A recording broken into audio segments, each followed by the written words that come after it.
Okay, guys, I need to make a video here about a video Canadian prepper put out about food versus gold, and it should hit the fan. Now, before I start, let me say this, and I can't stress this enough. And you're gonna be like, "What the?" But you need to share this video. You need to like it, share it, right? And you just need to get it out there. Post it in different places. This needs to get out, right? This is not against Canadian Prepper. I don't think he's a bad guy. I think he believes in what he's saying, but I believe in what I'm saying too. And I believe that anybody that follows this advice, his advice in this gold video, during a real shit at the fan, WROL, when things are really bad, you will be killed.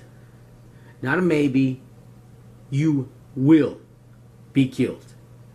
Okay? You need to share this video. People need to watch it.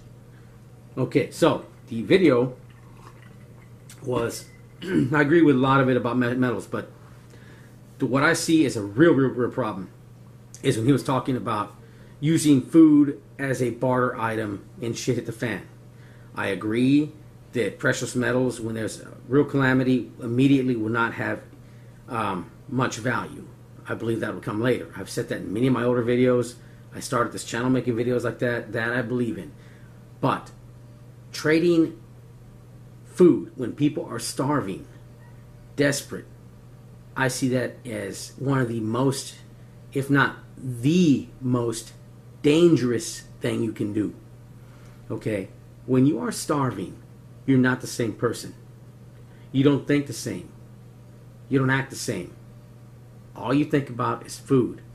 Any mass starvation, serious starvation you read into, you'll read about cannibalism. Okay? That is how desperate people get. They do things they would never normally do under any circumstances but starvation. You read about people digging up graves to get food. Okay? You look at Venezuela, they've lost like 40-something pounds since the crisis started almost 2 years ago now. And busting into the zoos, eating animals, rats, birds, right? You look at in the Philippines, there's it's called Pog, where they're really poor. They'll go around in landfills and collect whatever meat they can, mix it with garlic and onion and I think vinegar or something to try to kill whatever they can, and cook the hell out of it and mix it with sauce and sell it for the really poor. They're that desperate. You look at, I think it's in Haiti, where they go up in the mountains and get some clay or this dirt they use to make cookies, right? And the cookies are made of vegetable oil, a little bit of salt, a little bit of sugar if they're lucky. They make a paste, they dry it in the sun, and they eat them, just something to fill their stomach. All right? When people are starving, they are desperate. They are desperate. They're not thinking the same. They're not the same person, right? A lot of parts of your humanity will be gone if you're starving. You'll do things that you would never do. And if you got a family, then you're going to be that much more aggressive and desperate if need be. You see your wife and kids dying of starvation. Dying of starvation. And somebody asks you what you have to barter with because he has food. You know how that might turn out. Right? Let's say that the guy with food runs into somebody that's desperate and doesn't have food. Well, what if the guy doesn't have anything that he wants to barter with? Or, I mean, anything at all for that matter. You think he's going to be like, well, I don't have what you want. Maybe I can find something later. I'll come back, meet me back here in a little bit. Or, hell no. All right? You think of animals desperate for food. I mean, look at this, the zebra and the lion, right? The lion doesn't ask the zebra, hey man, I'm interested in dinner. No, hell no. He chases him down. He kills the zebra or he dies trying, right? Unless the zebra gets away. He is desperate for that dinner. He'll take it. You don't ask, he takes it, right? That is what it's going to be like if it's really that bad. If it's really bad and people are really starving, that is what you're looking at. And I've made a video about cooking smells getting you killed during Shtf or WROL. I say you know, I know that freeze-dried and dehydrated foods don't have the nutritional value that you really need. You need that. You need supplements, and you need to grow whatever you could to get, you know, enough in you. But I always say, and I've said in the past, that having some nutrients is better than nothing, right? And having some nutrients in your body is better than cooking something that's going to produce a lot of smells or a lot of trash. I've heard the idea by another prepper, and you know, she's a good girl, but I disagree, where she was talking about cooking a pork shoulder or something in the fireplace, right? I mean, that's going to let all the smell of food out the chimney. And I mean, I can smell when somebody's grilling a block or so, you know, it carries. So when people were starving and you're cooking something, they're going to smell. I've tried to say you want to avoid cooking smells. You don't want people to know you have food. You don't want desperate people around knowing you have food, because they're going to come after that food. You're going to have some uninvited dinner guests, right? And that's just the way it is. You cannot trade for food. Cannot barter for food. It's not going to happen. You will get yourself killed. And let's say that you found somebody who would trade you for food and they're not a threat. Well, let's say somebody has a brother or a cousin or something. They got a family and they don't want them to starve.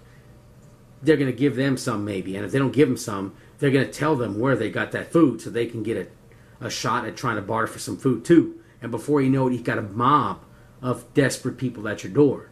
And you better not turn them away unless you plan to defend yourself when they say no, when they try to rush you, when they try to break down that door.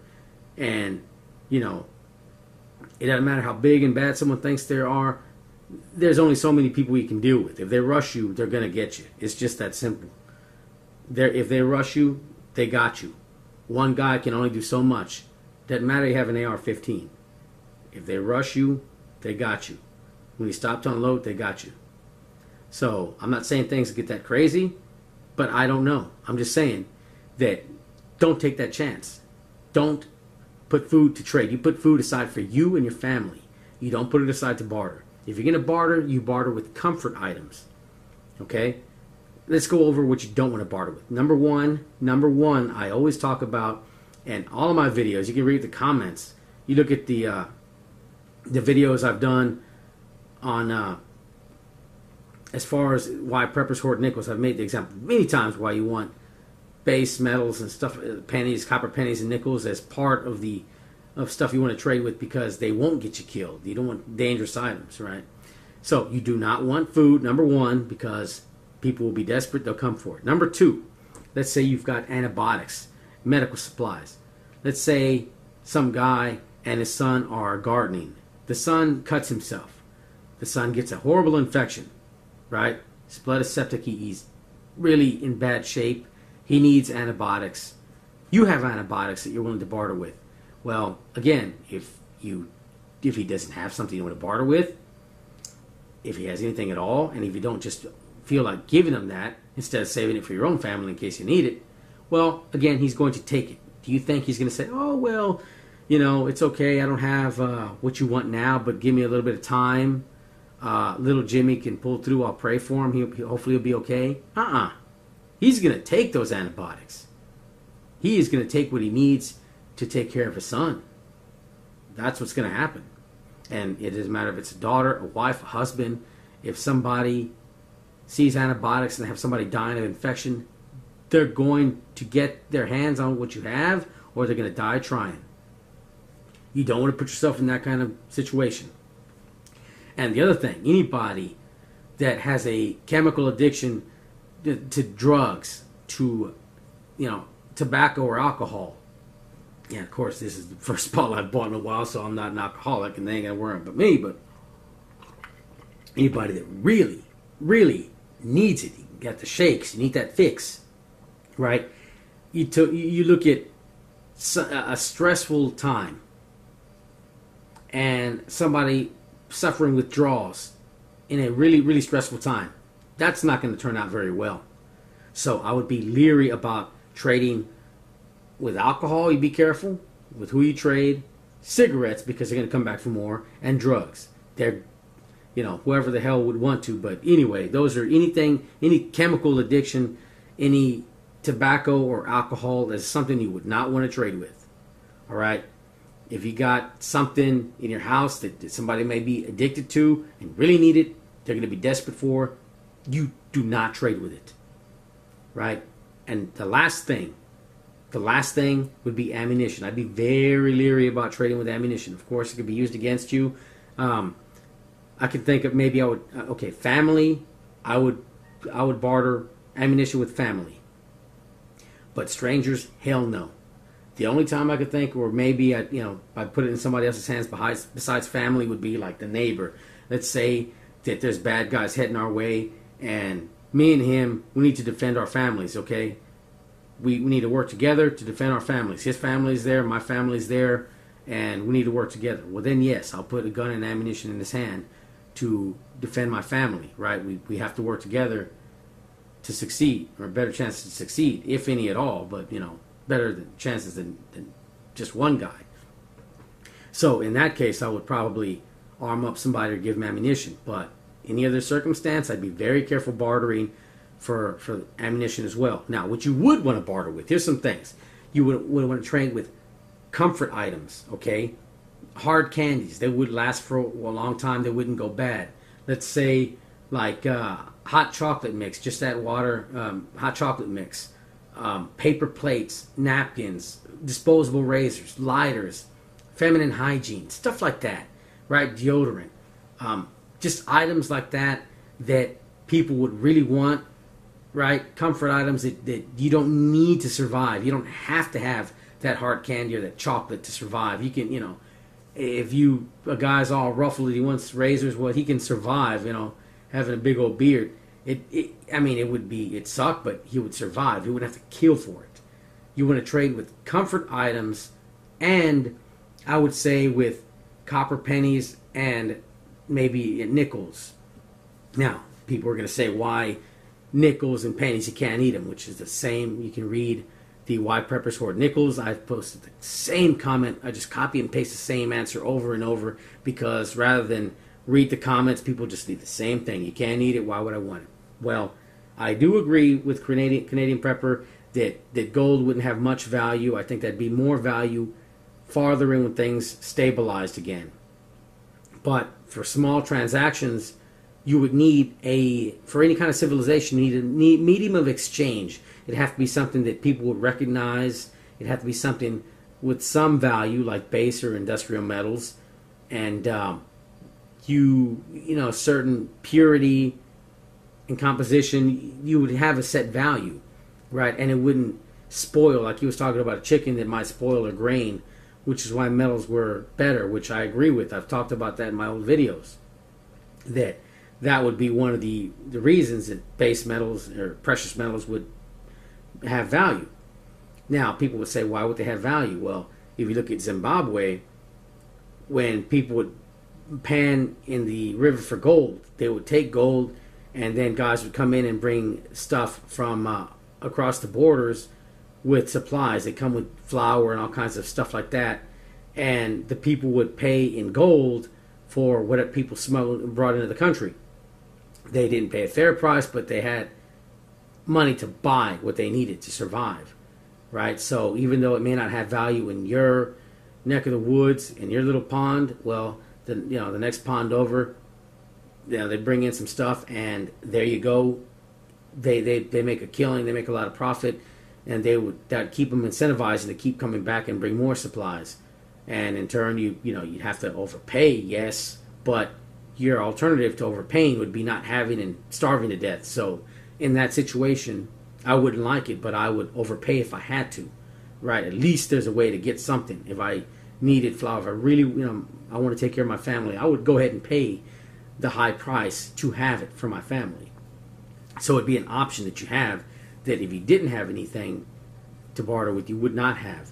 You look at when 2008, when things were getting kind of tough, people were ripping copper out of lines, out of air conditioners, right, to sell the metals because they had value.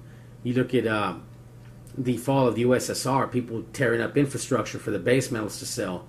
So metals always have some sort of value, right? You look at, I think it was Detroit, people stealing the manhole covers and selling, trying to melt them down and sell them. So yeah, even metals that are kind of abundant, they're going to have some value to them. So comfort items, and then copper pennies and nickels would be a good, I think would be a good medium of exchange, and then silver and gold for later on. I don't agree with Canadian Prepper when he said about post-apocalyptic warlords. I don't see that happening. I think we're most likely to hit an economic collapse or some sort of pandemic. Probably would be the second thing I'd guess. I don't see something like on the Postman after some nuclear war, and there's, I don't see that happening. I guess it could, but I don't see that happening. I see that as a pretty small probability. But economic collapse, you look at what's going on, we see them, we can see what's happened in the past, we see what's going on right now. You get an idea of what to look for, right? And I don't see warlords. He did say something about the paranoid prepper that thinks that somebody might come and take all his food preps or gold, and that's what they worry about. And I'm not sure if he's saying it to me, who believe in what I'm saying and hide behind a camera. It's not, like I've said, and you can read in comments. I don't even know where in the hell I've left those comments. You can, I don't know, somebody can dig it around and send it to me what video it was, but where and when. But I've always said that I don't believe people would be able to make it to me. If you saw my face, you're not going to make it to me. Odds are you're states away, and it'd be hard to make it across town, much less across state lines, and then much less across many states to get to me. It'd be too dangerous. I don't think people would make it. Where I do see an issue would be if things started picking up and coworkers or my neighbors saw my face, and my neighbors and coworkers knew that I had supplies, medical supplies and food and water and stuff like that at my place. If they got really desperate, they know where to find it. Now, whether that was his comment was meant at me, I do not know. But I'm just saying I probably do fall in that category that would be somewhat paranoid, I guess, if you want to call it that. Me, I just say is, well, if things get rough, people check out these videos. If my face shows up, oh, hey, Tom got all this stuff in his house. We know where he lives. We'll just go down there. So, whether that was meant at me, I do not know. The last thing, I do agree with him in metals having value, and in the end, I've always said that you need a medium of exchange. Again, I've made the example of, and you can read it, the same thing, the why preppers hoard nickels. It's very unlikely, I use the example of chickens and tomato. It's very unlikely that a guy who raises chickens wants tomatoes is going to find a guy that grows tomatoes and he's going to want chicken. And then if he did find the exchange rate, that's going to be pretty hard. But if you had something of that was recognizable, specific weight and purity, and therefore a predetermined value, you could trade those chickens. Let's say things are not dangerous at this point. He could trade chickens for whatever the hell he wants, for shoes, and then that guy would take whatever has value, silver, gold, copper, nickel, whatever the hell it be, and he could trade it for what he needs. That's what you need for any kind of civilization. I've always said that in my comments. You can read that. I've said that in my videos, that for any civilization, you need a medium of exchange. Metals have been there forever. I do agree, and I find it shocking how, a lot of times I listen to these videos like, oh, that sounds like exactly like somebody say. And I agree with it, where, of course, obviously, that I see a barter system, plain old barter system not working, but a medium of exchange, you need that for civilization. And again, I think that you would need that. It's not going to work out. A pure barter system is chaos. That's why we went to money. And like I've said before, as he said, and everybody knows that civilizations all over the world have always put value to silver and gold. They've never met. We're talking about centuries of not meeting, developing, all wanting precious metals, right? There's something about gold in our DNA. And yes, the metals, gold only has value to what we give it, but something in us tells us that gold is valuable, right? I don't know what it is, but something about that it has always had value. I think it'll continue to have value. For that matter, anything would only have value given to it. I mean, what's the expression that something's only worth what people are willing to pay for it? Yes, but throughout history, we can see that precious metals do carry value. And I do recommend precious metals, especially silver, because I believe it's way undervalued. The gold-silver ratio is, it's like 80 to 1 or so. It should be like historically 20 to 1, but it's a great buying opportunity. Like a game of Monopoly, like I've said in my very early videos, you put money aside when things reset, calm down, go back to normal, and stabilize. It's like playing a game of Monopoly and you put money aside for the next game. But anyway, and one more thing, I do not believe that fractional reserving is to account for all this disparity in wealth. That would be the Federal Reserve printing money and certain people on the top getting that money first, and then the currency being devalued as it trickles down to the rest of us. Right? Money created out of thin air robs your purchasing power. People on the top that get the money benefit from it, and the rest of us deal with the inflation. That's where that comes from.